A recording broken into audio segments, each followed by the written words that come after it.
And we're back. Okay, so what the fuck number are we on? We're on number 5. What was number 5? Was number 5 the... You know what? Number 5 is whatever I fucking want it to be. That's what. Number 5, I think we're at the... I think we're at the choices. The choices. The choices being... Do you want to ride a dinosaur for the rest of your life? Do you want... to never feel physical pain, but feel your emotional pain amplified? Do you want the Midas touch, or do you want true immortality? Never, ever, ever, ever would I want immortality. And other than the vampire lovers in that crowd, for the most part everyone was pretty unanimous on that.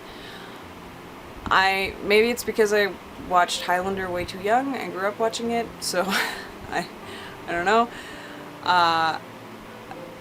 My first time hearing Who Wants to Live Forever, I remember something in my brain physically going thunk and me going, oh, you're right.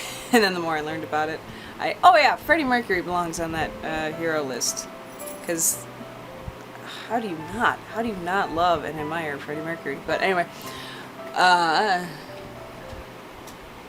dude's a saint. If we lived in a different time, I would like to think in a different timeline or a different reality where the Catholic Church wasn't so Catholic, that maybe Freddie Mercury would be recognized as Saint Freddie. But anyway. Yeah, anyway. So not focused. My apologies. Ha! I would want nothing to do with immortality. I take great pleasure and comfort in the knowledge that eventually this ends. And not from a shitty way, not from a emo kid, go cry, but just from a, hi. Such gross noises this dog makes. But just from the idea of you get to, what happens before and after doesn't really matter. I mean, it does matter, but it doesn't change the fact that you die. So, you might as well just enjoy what you have and do your best to not be a dickhead while you're here. That's, in general, my philosophy. Whatever happens beyond that. But, yeah, I take great comfort in the knowledge that someday, eventually, this is over. I get to go to bed, and I get to be done. What happens beyond that? Don't know. Doesn't matter. Doesn't change anything, so there we go. But I seem to be the only one who wants to do the Midas touch. And though I understand, because the parameters are set as anything you touch with whatever, hand/finger it is that has this, anything, organic, living, non-living, inanimate, whatever, will change into the substance of your choosing. That almost everyone said that's oh my god, that's not worth the risk. And I absolutely agree with you on that. But I don't know, guys. Being able to turn sand into diamonds or into money, actual... so gross. I've got biological warfare going on over here. Being able to turn dirt into dollars, literally. Eddie, are you okay? That feeds a lot of babies, guys. It does. It feeds a lot of Eddies too. Yes.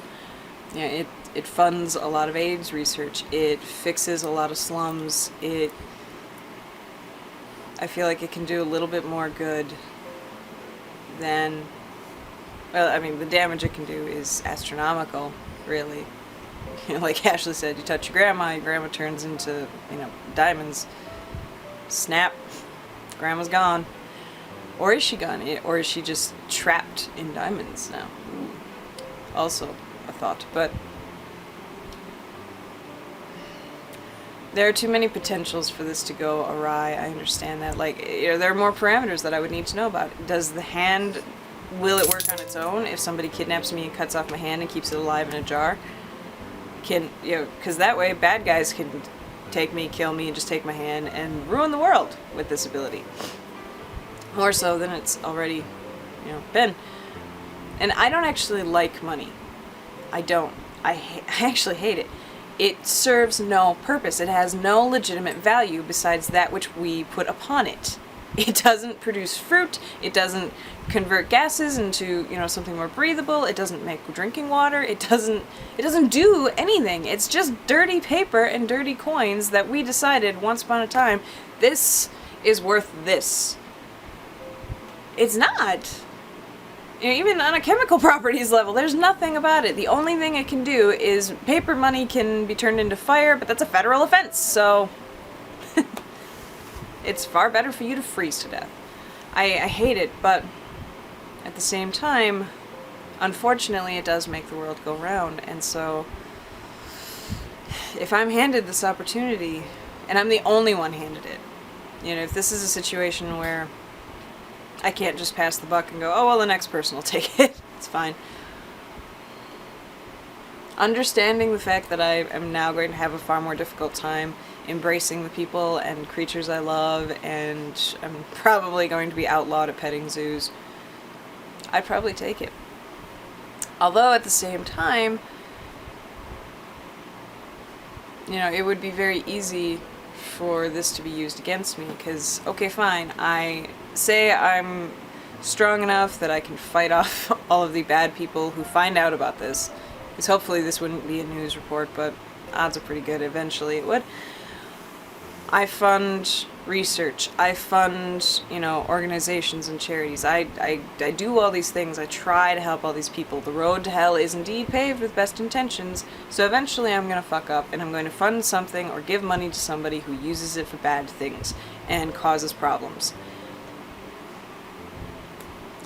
I'm gonna fucking destroy them, because eventually, one of these questions, I'm a superhero, so I will take them out afterwards, but yeah, and I would, trust issues would be that much more ridiculous, and I've got trust issues already, like severe ones, so I'm inclined to believe my life would kind of suck a little bit, but the good that you could do with that is just, it's too much. I don't think I could walk away from it and be able to sleep ever again. The next time I saw a malnourished kid, or I saw a rape victim whose rape kit had been ignored, had been backlogged, because the Bureau just doesn't have the funding to actually go through the thousands upon thousands that they have. I couldn't do it.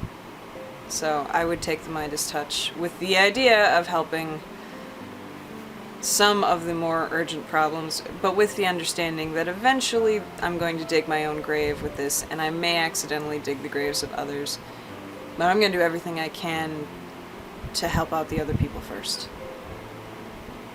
And hopefully, going on to number 5, because I'm now a superhero, or was that 6? Whatever the fuck number we're on. I'm now a superhero, motherfuckers! I will take out the people who screw me over and who screw other people over. Because I want my power to be empathy, channeled empathy. From the perspective of, I'm standing on the street, I see a dude punch a kid in the face or kick a puppy. I go and I touch that kid. Doesn't have to be where he was hurt. And I absorb the experience of being hit. Not just the physical pain and the reaction, but the fear, the anxiety, the confusion, the heartbreak of why did you hit me, all of this, everything that he feels. Because there's no such thing as true empathy. I am it. I absorb it into myself, and though I don't take it away completely, it does take the edge off a little bit, because I do feel, as we talked about a long ass time ago, in the Pointless Pattimus Thoughts, Superpowers for Grown-Ups, I've really always struggled with the idea of wanting to eliminate, being able to take away somebody's pain. We do grow and learn through pain. That is a fundamental fact of life and nature. And I hate it. It's unfair and it's brutal, but it is true. So I wouldn't take away all of the pain. I would take away some of it. It would be the equivalent of just like taking some Tylenol or a little bit of morphine.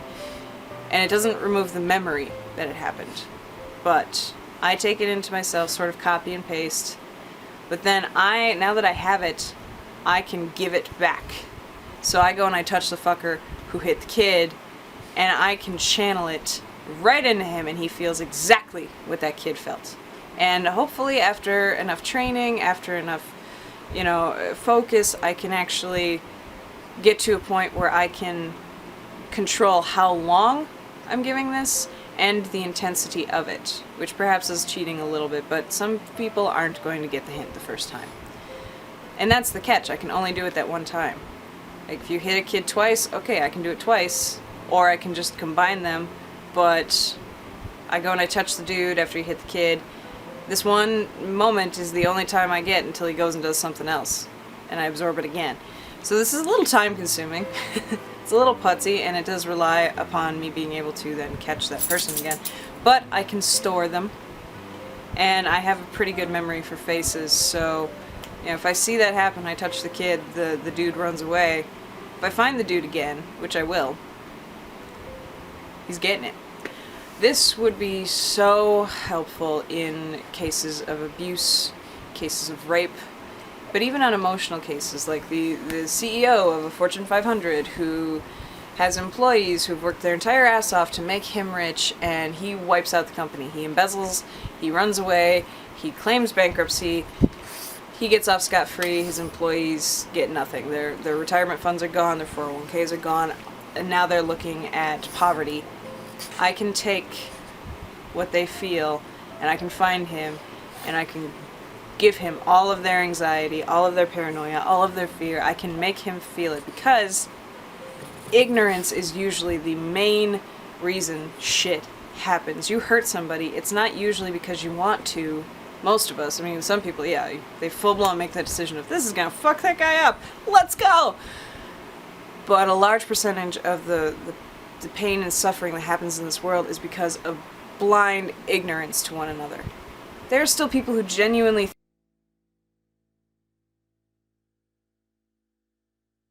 Janet! That animals are just animals, that there's a word that belongs in there, a qualifier of just. And somehow that justifies them being able to kick the shit out of them, not feed them. What? And the same applies for children.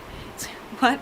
So, and I feel it would be absolutely necessary that I be a conduit, that I take it into me, because that would keep me on the ground. If I have to experience this too, then that's going to keep me, hopefully, from letting this power go to my head and going, small child who just stole a pack of gum from a mom and pop store. Come here, Grandpa. You're gonna feel it! Not to say that would really be how I would do it, but I would want so badly to, and this isn't necessarily, justice isn't black and white, so this is based on what I deem good and bad. I understand that completely, so eventually it's gonna get hypocritical, and there are going to be people who disagree with me, but I would want to touch a fisherman who, actually I would want to swim in the cove that they usually slaughter dolphins in, or touch hurt whales, creatures that are being very brutally and inhumanely killed for fucking ridiculous fucking reasons. I would want to feel all their pain, and I would want to find the people responsible for choosing that this is how I'm going to make money. This is my campaign. This is where I'm going to make my money. I would find them, and I would make them feel all of it. Not with the idea of actually hurting them, though. The idea is to get them to understand what they're doing. You can turn your eyes so much, but when it's actually inside you, the people who choose to make a living clubbing baby seals and skinning them alive, just for a paycheck. I understand the world sucks. We all need a paycheck. I got that. But you gotta have some ethics. And, I understand this isn't going to cure everybody. In fact, some people, it might make it worse. If I touch a rape victim and then I go and give the rape back to her rapist or his rapist, that may exacerbate the problem. That's humans for you. You don't really know. But yeah, so that would be my superpower. It's kind of grim, but...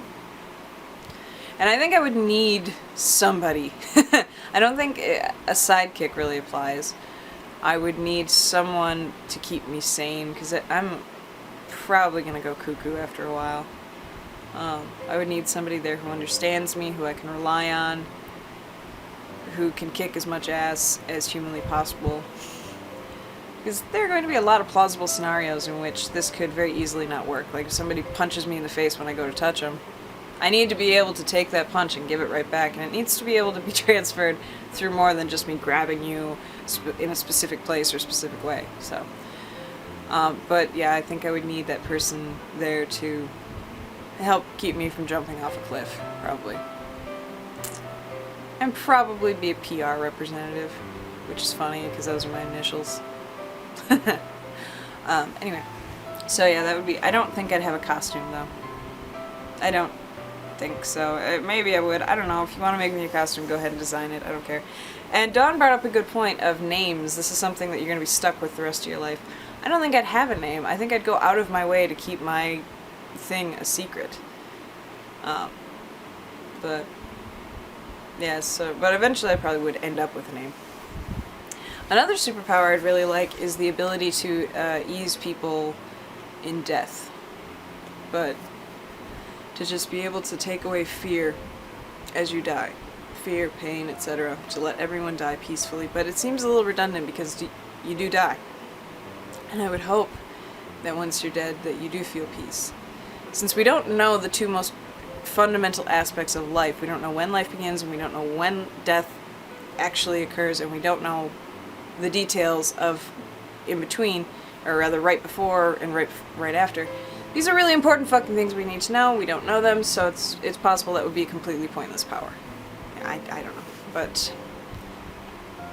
ultimately the goal is to ease suffering, one way or the other. So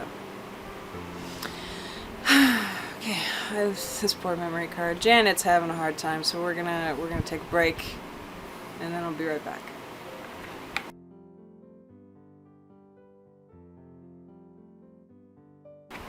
How the balls did I forget the animal question? I'm a moron. And I'm a lazy moron. The computer's over there. I could have turned it on, booted it up, found the video. No. What animal would you be if you could be any animal in current existence? I would be either a cloud jellyfish or a cuttlefish. I love the creatures of the sea. I don't know if you can see that, but my entire life I've been infatuated with sea critters and the sea in general, and I don't know if it's because it's sort of a white whale that holds whales, because I've never seen it, or if this is a past life thing, if this is because I watched Jacques Cousteau documentaries way too early. I don't know. I do know that I was the only kindergartner who could spell oceanographer, because that was what I wanted to be. But there's just an utter and tremendous fascination with the creatures of the deep, especially. And cloud jellyfish are bioluminescent, and they're just beautiful, and they're mesmerizing, and they're fascinating. They don't have a brain. How does a multicellular organism exist without a brain? I don't understand, and I love it. But they are just so tremendously beautiful. They're just true poetry in motion, even though all they really do is eat. That's kind of it. They exist, and then they eat, and then they're done. Cuttlefish, I love my cephalopods a lot, but I would never be so bold as to say I would want to be an octopus, because I have too much respect for them. But... and the mating ritual is a little hinky. In essence, a larger female bullies a male into mating and sort of rapes him, because the male has in one of his arms holds his sort of sperm sac, and in order to mate successfully, he has to put that in her head, in a hole in her head, release, and then he dies shortly after having done that. But it's usually a bigger female who initiates mating, and she usually does it by literally bullying the smaller male and kind of going, "Come here! Put it in me!" That's weird. And granted, that's humanizing something. It's going, okay, to us that's weird. To nature, obviously it's not weird because nature does it. But odd. And then the mother will she's dying slowly as her gestation period continues, and after she's produced her offspring, she will eventually die because she's starving to death throughout this whole thing. Nature, what is up with you? But yeah, so I don't know that I'd want to do that. But cuttlefish, I kind of feel like I should still want to be a cephalopod because they're my favorites. But they're cute, and they also have the bioluminescence to a certain degree. But they have the expert camouflage going. They're fascinating. They're cute. They're funny. They're just bizarre. I love them. But I think I would probably go with cloud jellyfish. Mostly because if I had the opportunity to light up, oh, that would be cool. But yeah, no, they're... Specifically, that particular animal is not, like, on my absolute favorites list, but they're definitely one that, when I daydream, that's all I see is little cloud jellyfish and their little light show in the deep ocean blue. Yeah, okay. I'm a little odd. We know. We know! Settle. Okay, so where are we? Where the fuck are we on the questions? I think we're down to, do you believe in magic in a young man's heart? I'm sorry, I couldn't be bothered to look up the lyrics. Only a couple people called me out on that one. All the rest of you went, brr? And it was adorable. It's a song. Vampire Mike is right. Ashley's right. It's a song. It was just a bit of silliness. That was just the one thing that popped into my head at that exact moment. But I liked all your answers because almost everyone unanimously said, yes, you should believe in magic when you're young. I said almost. And I agree completely. Magic is for the young. If you can maintain it as an adult, that's beautiful and fantastic. You might be setting yourself up for pain, but I got no judgments there. But yeah, at least when you're young, you need to be able to have something you can believe in, and for as long as you possibly can, before the world crushes you. Number 9, furniture. What type of furniture would be your favorite? Oh, I don't know. I'm kind of a shelf person. I love storage. I love being able to put things where they belong, which is ironic because I don't do that in my life, but I don't do it because I can't. I love, if I could have a house that was nothing but wall-to-wall bookshelves and giant bay windows, that would be exciting. And they don't just have to hold books.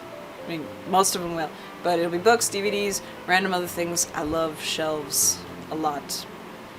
A lot. And anything, even my staircase, if I had stairs, could be shelves. That is a wasted opportunity. Granted, it could, compromise the structural integrity of the staircase itself, but still. Yeah, so either bookshelves or... No, bookshelves. Giant, beautiful bookshelves that take up the entire wall. Have one wall that's like a feature wall where you can put up art and shit like that. Giant bay windows, so you can see the world and have lots of natural light. Either that or a desk with shelves and compartments. A desk that's in a bookshelf. Yes! There we go. So yeah. And where are we? Are we on number 10? What species, race, etc., etc., etc. would you be from the entire world of fiction?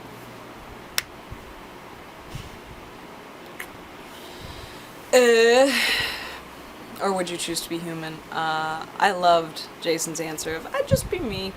That was awesome, Jason. I loved all your answers, by the way, but I singled him out because I think you were the only one who said that.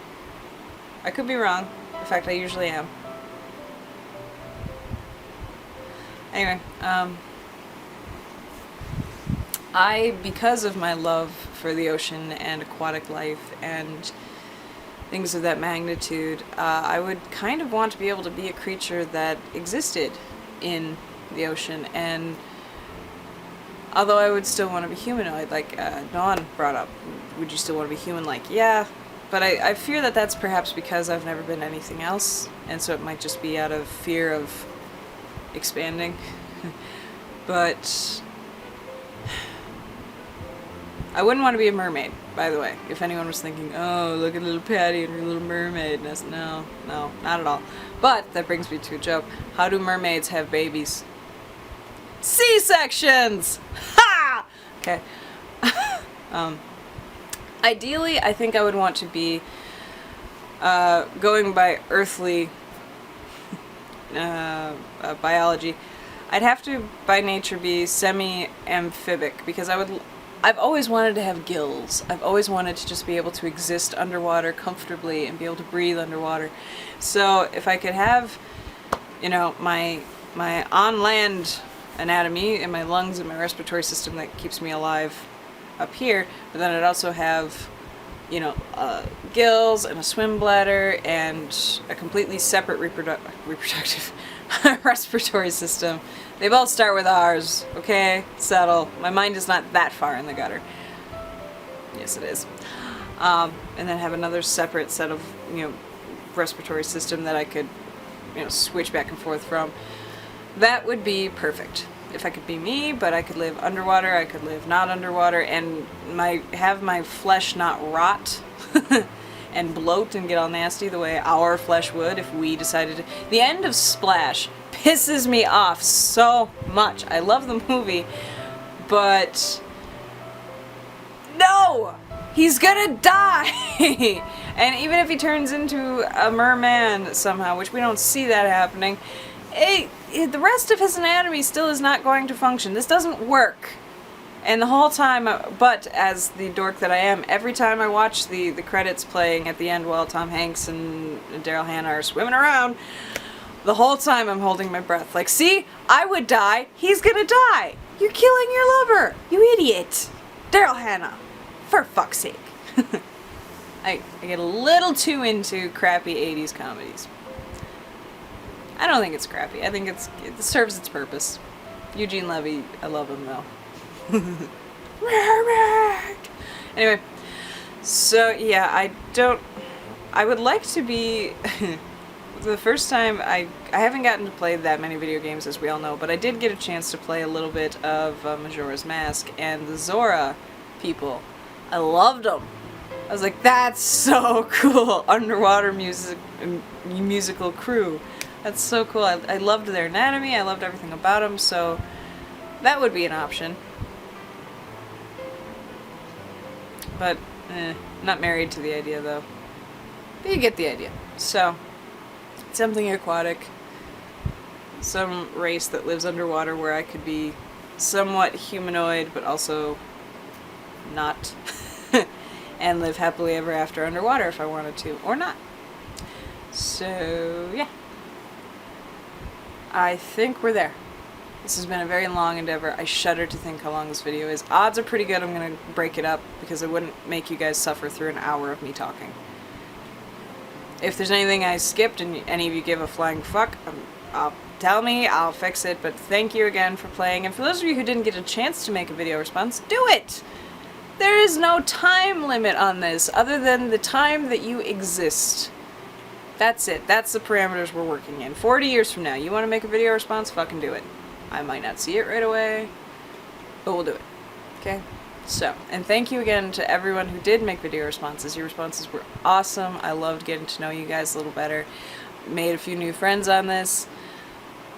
I love you guys. You blow me away every time.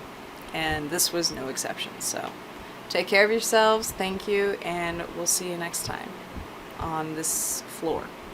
Probably.